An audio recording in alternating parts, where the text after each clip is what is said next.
Hello, class of 2021. Welcome to your senior year. Mrs. Ortega and I will be speaking to you today regarding the college admissions process. The entire senior class has been divided in half, and you have been assigned to one of us based on your last name.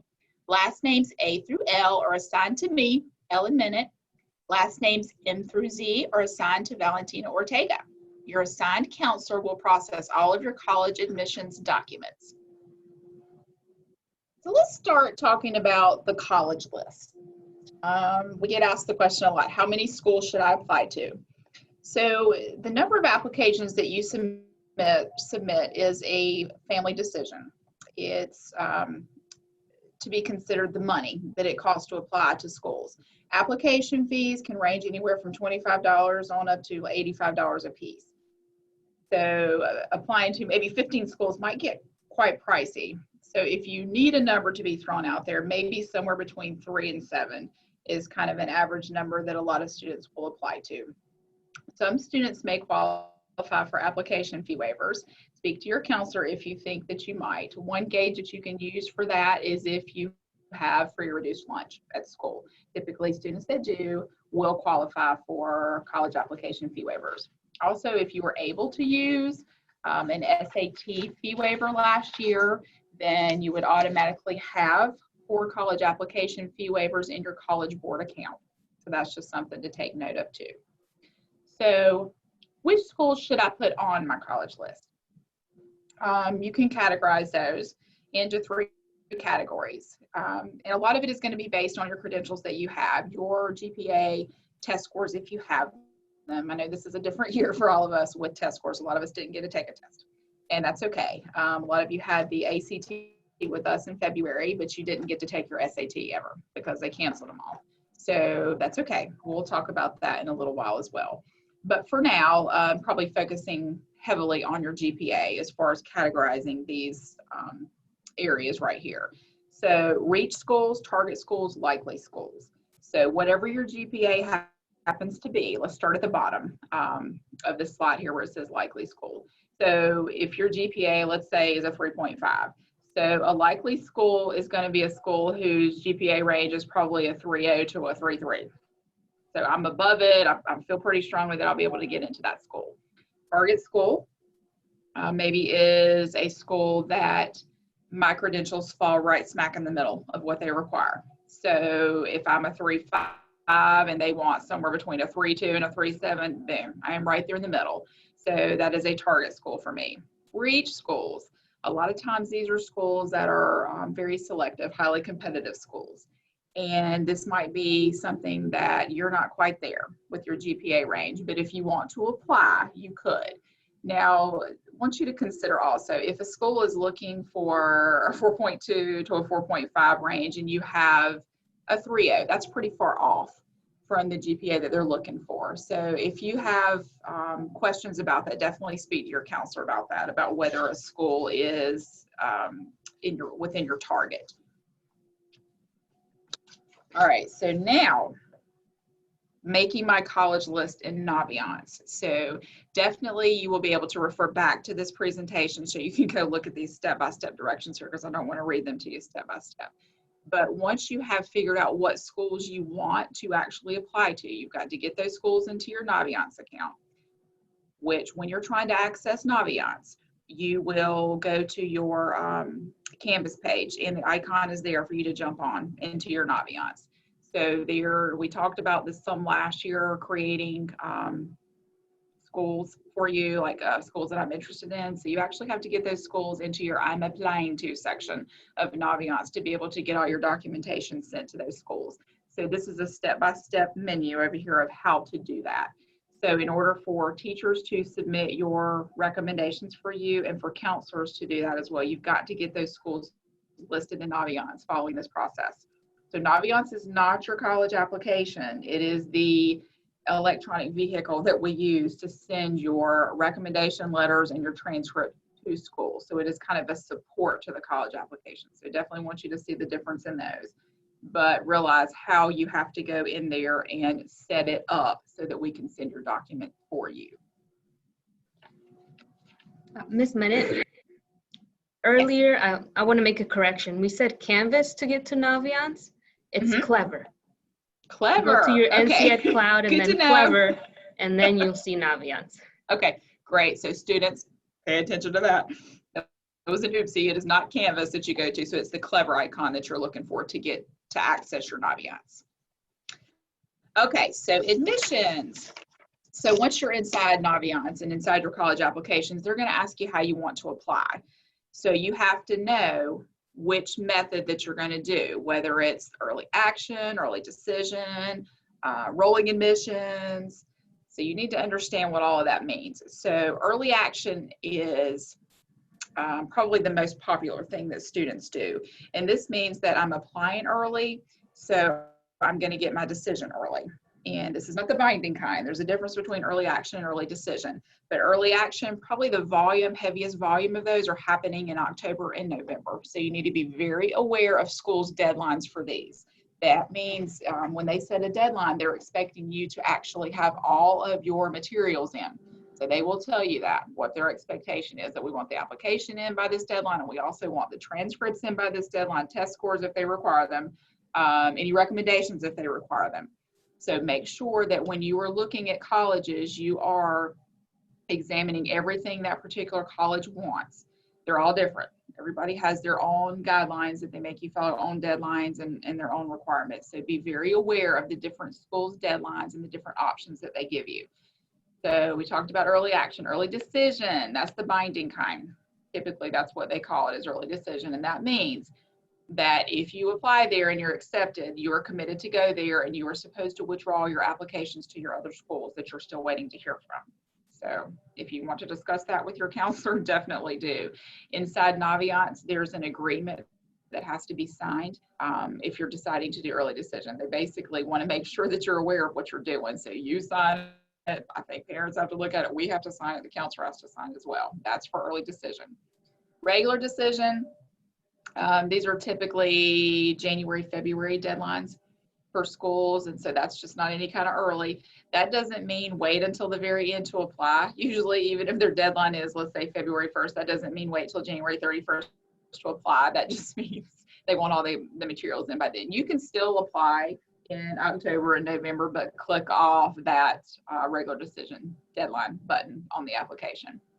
Rolling admissions means that schools are continually sending out admission decisions. So you can apply at any point in time until whatever their deadline is, and then they will typically get back with you within 4 to 6 weeks. So it's not one big, if you apply by October 15th, then we're going to tell you by December 15th. Okay, so they typically 4 to 6 weeks later after you do that. Priority scholarship deadline. Let's definitely pause right here and talk about this.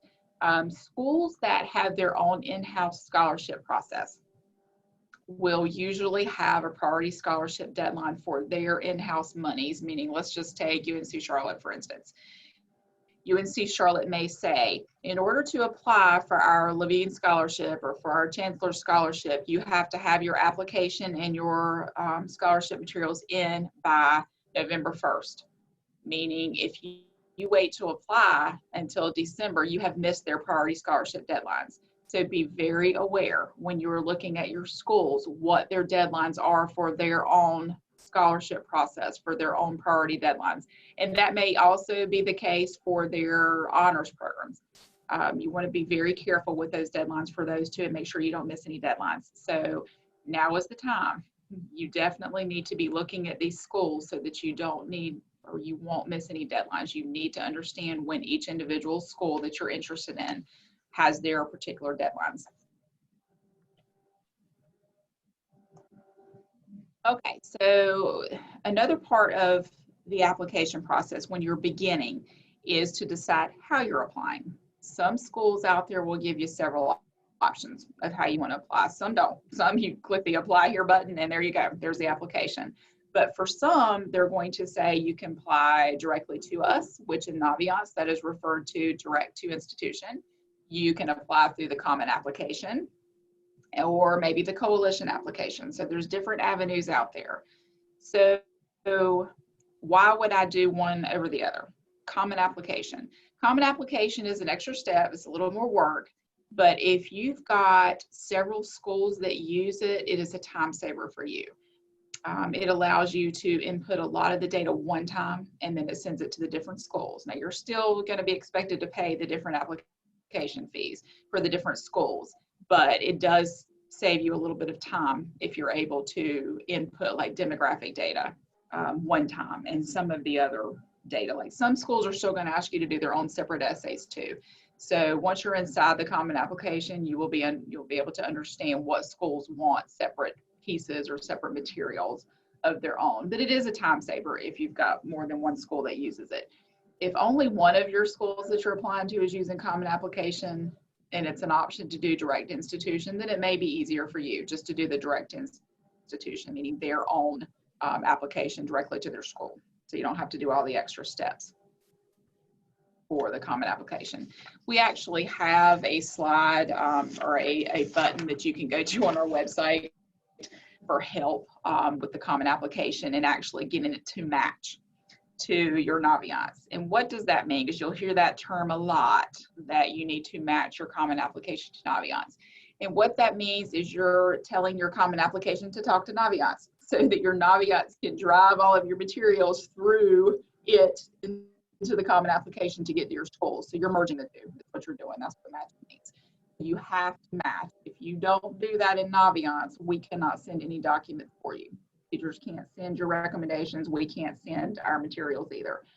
Be very careful too when you're inside your Common Application not to put a teacher's email address in there for recommendations, because it should say that. You will see a button. You need to read carefully. Don't fly through this when you don't have time. You need to spend time doing this very carefully.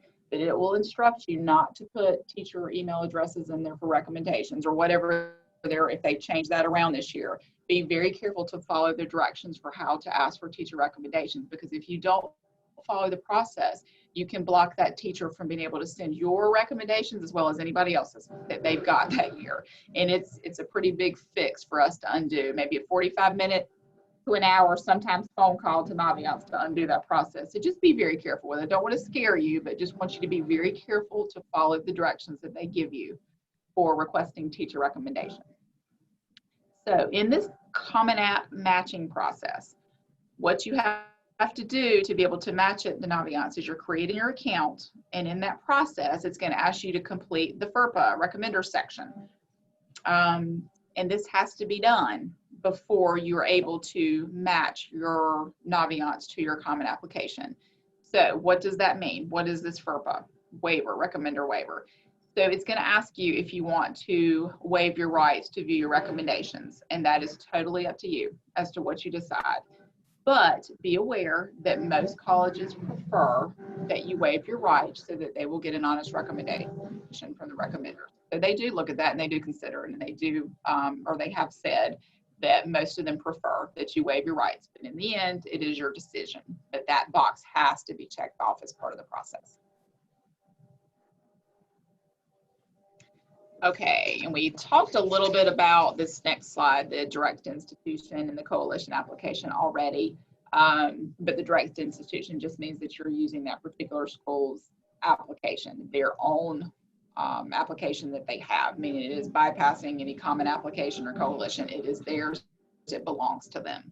Coalition was popular a few years ago. I'm not sure that as many schools are using it now, but you may come across it. I think some South Carolina schools may still be using this one. This has its own process.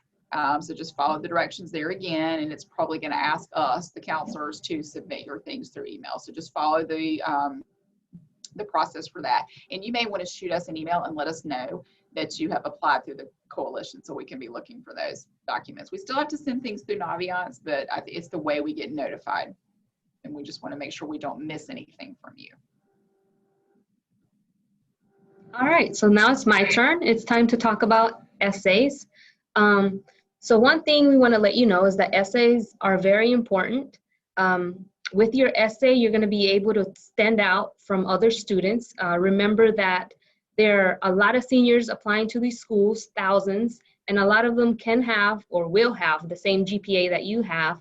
They're going to have the same type of classes that you took. Maybe if you choose to send your test scores, they could have the same test score that you have. So it's really important that you focus on your essays, that you spend a lot of time on them, and that you make sure that you are able to let them know who you are through your essay. So some tips for writing your essay is the colleges are going to have their own word limit, so make sure you follow that. Make sure that you make an impact, that it's engaging. Remember, they're reading a lot of these, so make sure that they don't get bored reading your essay. So do's and don'ts about your essay. Think about it before you write. Brainstorm, make sure you do an outline if you want to help you stay organized and focused. Don't restate your resume. So don't let them know things that you already put on your application, like how many clubs you were in, what you volunteered in, but you can tell them like an experience that you had during maybe a volunteering event and it was really meaningful to you. You could write about that, but don't list things that you've done that you probably already put on your application or are on your transcript, like how many AP classes you took. So make sure you focus on 1 or 2 topics when you're writing your essay.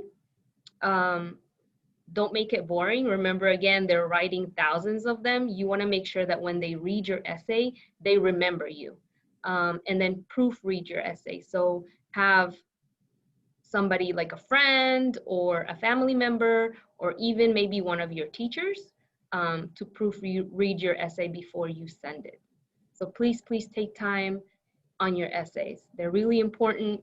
You really want them to get to know who you are through your essay. That's going to set you apart from other students. So your letters of recommendation, Ms. Minute talked about this earlier, but our process for requesting your letters of recommendation, please remember to email your teachers before you add the letters of recommendation on Naviance. Because when you add them on Naviance, the teacher's going to get an email saying, this student requested a letter, and you're like, well, they haven't asked me yet. So please ask the teacher first before you add them on Naviance. Check the college application, the college admissions website to see how many letters you need. You might not need a letter. So some schools, most schools require maybe 1 or 2, and you gotta make sure who they want the letter from. Do they want a letter from your counselor, or do they want a letter from a teacher? And then within that, they'll tell you, we want a core class. So somebody that taught you in English or math. So make sure you pay attention to that as well. Let's see. Okay, so for the counselor letter recommendation, if you need one from us, there's a survey on Naviance that we'll put for you all to fill out. And this is going to give us more information about you, and it will help us write a strong letter of recommendation. Let's see. I was going to go over how to get to this survey, but I'll post it on our website. And if you have any questions, you can always contact Miss Minute and myself. It's really easy to get to the senior survey. But when it's ready, I'll post the instructions. So your transcripts, requesting transcripts. Move this over here. So the transcript is going to be the document that's one of the most important ones, one of the ones that's requested the most from us, because even militaries are going to request it if you're going to join the military colleges, and you're going to need it for scholarships. So the process to request the transcript is going to be all electronic. You're going to go to our student services website. You're going to see a tab that says transcripts. You're going to click on that, and it's going to be a Google form that you fill out. And it's going to tell you, do you need it for a college? Do you need it for the military? Do you need it for a scholarship? And then that's going to go to either myself or Ms. Minute or Ms. Rohrbach, our secretary. She usually is the one who prints the scholarship transcripts. And the way we used to do it before is she would print the transcript, call the student down to her office, and then you would pick it up and then mail it out. And this is for scholarships. The process this year is going to be a little bit different, but we'll let you know. She'll contact you if you need a scholarship, a transcript for a scholarship. She'll contact you to let you know how you can pick that up so you can mail it to them. For colleges, it's all going to be electronic. So once you put your schools in Naviance and then request your transcript from our website, we'll be able to see it and we'll be able to send it electronically through Naviance. And make sure you give us, well, we have 10 days. Once you submit your request, we have 10 days to send your transcript. I know there's some students that will submit their request one day and the next day will email us and be like, have you sent my transcript yet? So just give us some time. We're gonna do it.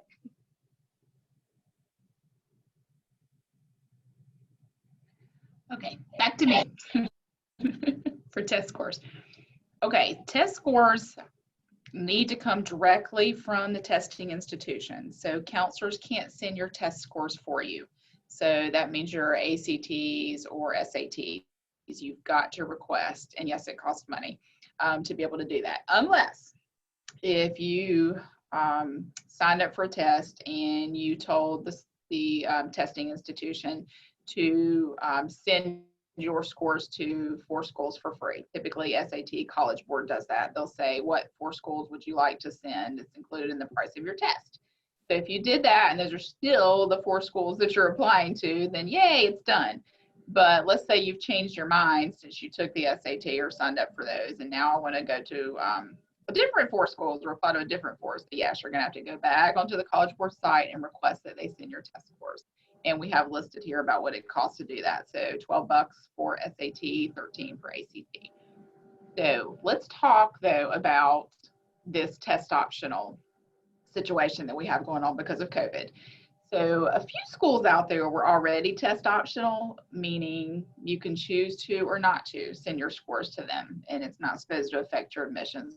But because of what we've experienced over the past 6 months, a lot more schools have jumped aboard that wagon and said that we are now test optional, meaning if you have a test score to send us, you can. If you don't, or you don't, feel comfortable, you just tell them I'm not sending the test score in. I'm going to do the test score optional voice for me.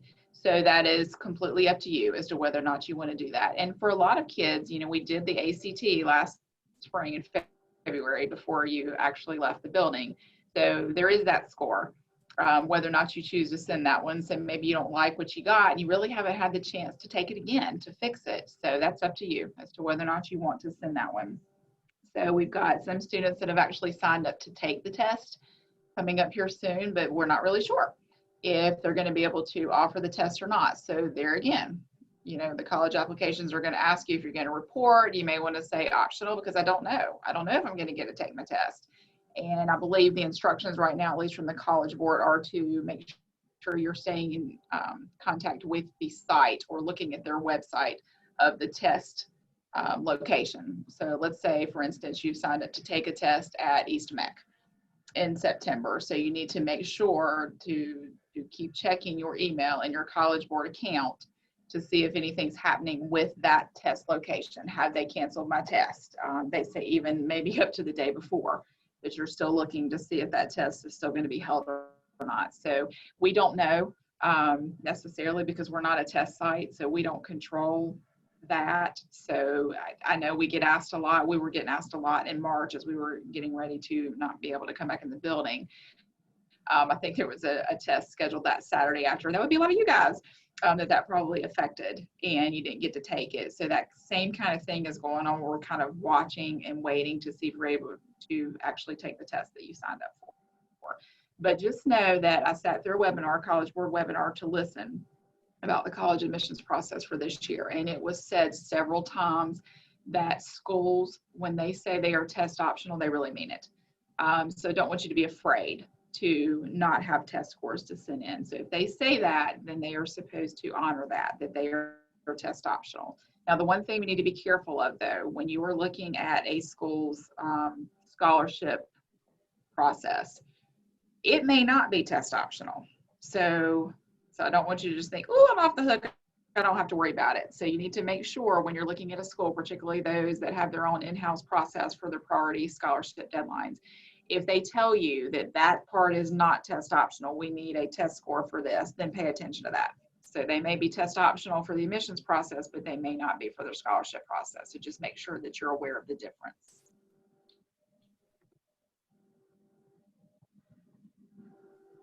Okay, so admissions decisions. So I've gone through this whole process and I can take a deep breath now because it's over. At least that part of it is over with. I've done all this applying and asking for recommendations and essay writing and sending test scores. So I'm going to take a deep breath and sit back and wait now to see what they say to me. So there's different variety of decisions you can get back here. So accepted, yippee, congratulations, you got in.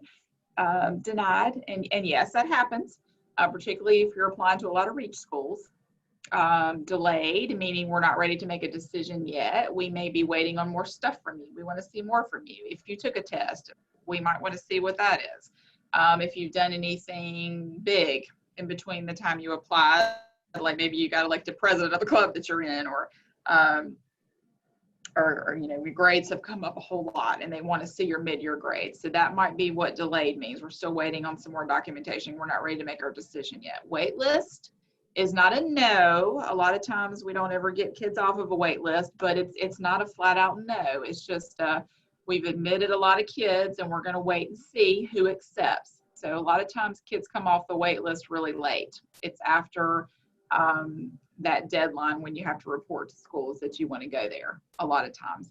So then what they do is they say, oh, so we've got about 20 more spots open back up. So then they start pulling kids off their wait list. So that's kind of what that means. So there's the different kinds of decisions that you might encounter. If you're not sure what to do after you get one of these decisions, like delayed, that's fine to ask us. If you are waitlisted or delayed, it's perfectly fine also to email those schools and say, I am most definitely still interested in your school. If you can tell them something in particular about their school, yeah, I particularly am interested in doing this at your school, that's perfectly fine to say in an email, just to let them know I am definitely still interested in your school. Please still keep me in mind. Paying for college. So there are several ways students can pay for college.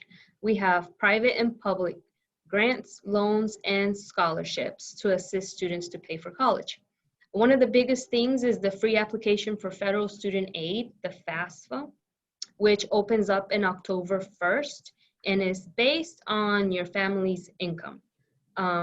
So this is something that probably all students should apply for or fill out.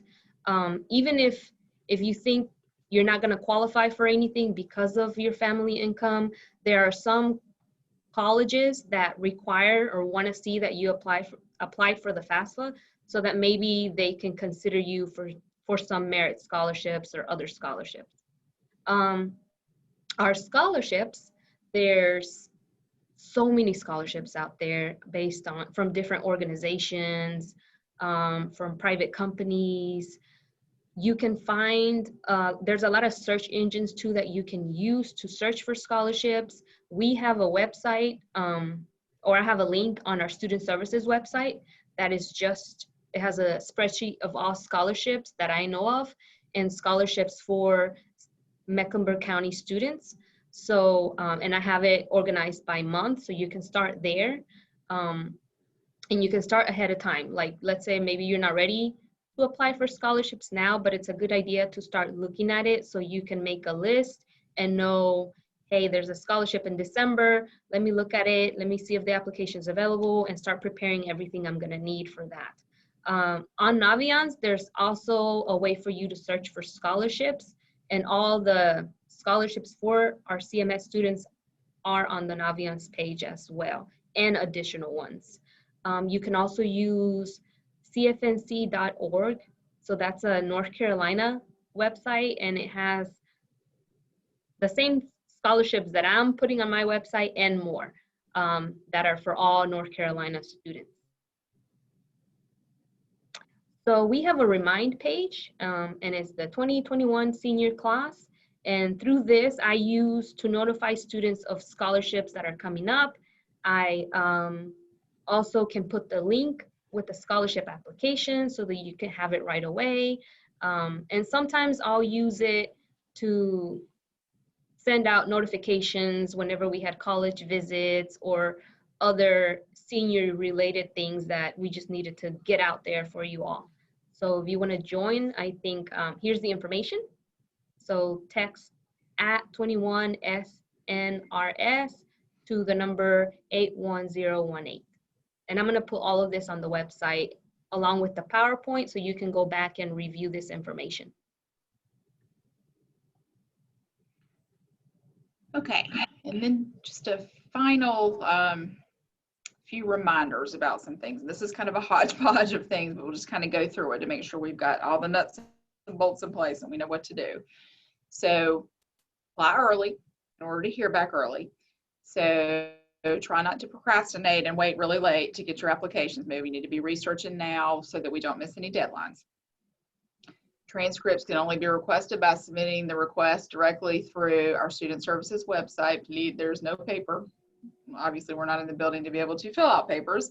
And please try not to just shoot us an email at the last minute asking us to do that either. We would prefer everything to go through our website so that we can track it and we can be able to mark it off and know when it's done. It's a little scary to us right now getting emails. There's so many coming in and we're still schedule changing. So just don't want anything to get buried or lost and all of that with all the requests that are coming in. So transcripts are not available yet. Class rank is going to be run on September 4th. So you do not want a transcript to be requested now or to go out now because there is no class rank on it. And that's important for colleges to see. So September 4th, that's the date. The CMS tells us to run the transcripts. It's 15 days in. So, or run the class rank. So once that's there, then you can start. The link will be available for you to start requesting your transcripts for us to send. Recommendations, make sure that you ask us for these if they are needed. Remember, we do ask that you make sure a counselor recommendation is needed. Please don't ask for one just if it doesn't want one. We want you to pay attention to what colleges are asking for very carefully. Do they want recommendations at all? If they specifically say we do not want them, please don't send them stuff that they don't want. If it's optional, then okay, then you can send teacher recommendations if they want them, but they may not necessarily be interested in what counselors have to say. A lot of times they are more interested in teachers because the teachers see you in action on a daily basis. They know what you're like in class. They know what your work ethic is like. They know what you're like when you are working with other students in groups. So a lot of times they want detailed information like that we're not going to know. So that's why I don't want you to think that they haven't asked for a counselor recommendation, but I'm just going to throw one in there just because. So just make sure you understand what it is the college wants and make sure you give us plenty of time. Please don't ask us the night before something is due because we're not going to have time to do you justice there. So you've got to have all your ducks in a row. You need to give us plenty of notice to do that, at least 10 days, and you need to have that survey filled out before we use that survey to be able to do your recommendations for you. If you spend very little time filling out that survey for us, then we don't have a lot to work with on your recommendation. So take your time with that survey and make sure you give us some nice, thorough answers that we can use in that recommendation, because we do a lot of times take what you tell us in that survey and actually input it into the recommendation and then kind of expand upon it. So be very careful with that survey when you're doing it, and make sure you don't just give us one-liner answers. We need some detail in there, something to work with. Senior meetings, we will figure out a way to set these up with you. We're going to have to figure out how to do this online, how you guys are going to be able to sign up for them, because we do want to be able to sit with you and go over how many credits you have left, first of all, to graduate. That's very important. And then talk about what your post-secondary plans are. So that's what we mean by these senior meetings. So there'll be more communication coming soon about how we're going to do that. And then let's see what else. I'm kind of scanning. We talked about the scholarships already. If you don't know something, feel free to ask. Don't want you to be kind of out there wandering, not knowing what to do. Apply for the FAFSA early. It opens October 1st, so don't try to go in there before, because if you do, it's going to be the wrong one. So make sure that you're applying for that early. We do have a parent night coming next Monday, August 31st.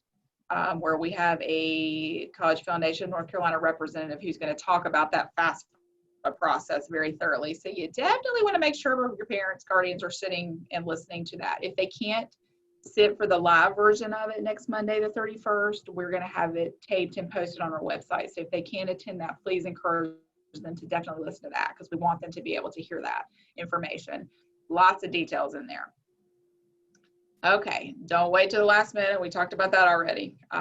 This is definitely not a last minute kind of process. You can see from everything we're going through, this takes time to go through and do all this. So if you're trying to do this at the last minute, a lot of times we're not going to be able to help you at the last minute and support you with the documentation, nor our teacher is going to be able to crank out a recommendation with 1 day's notice either.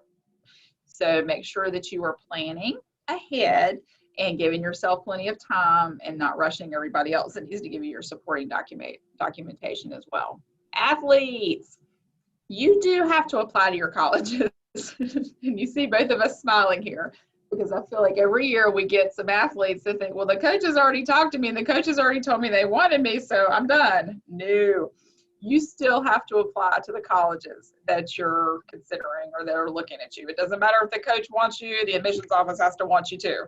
I'm glad that the coach wants you, but yeah, you still have to go through all the same steps that everybody else does, even if you're trying to play sports in college. And you actually have an additional step. You have that NCAA step that you have to do as well if you're a college athlete. So you have to register with the NCAA, so ncaa.org.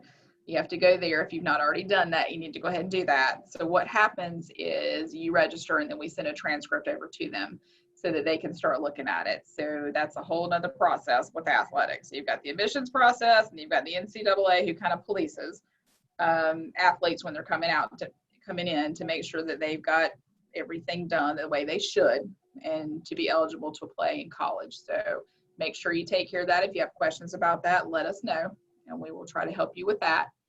There's going to be some virtual college presentations with college recruiters. Stay tuned to that. Everything is going to be on our website.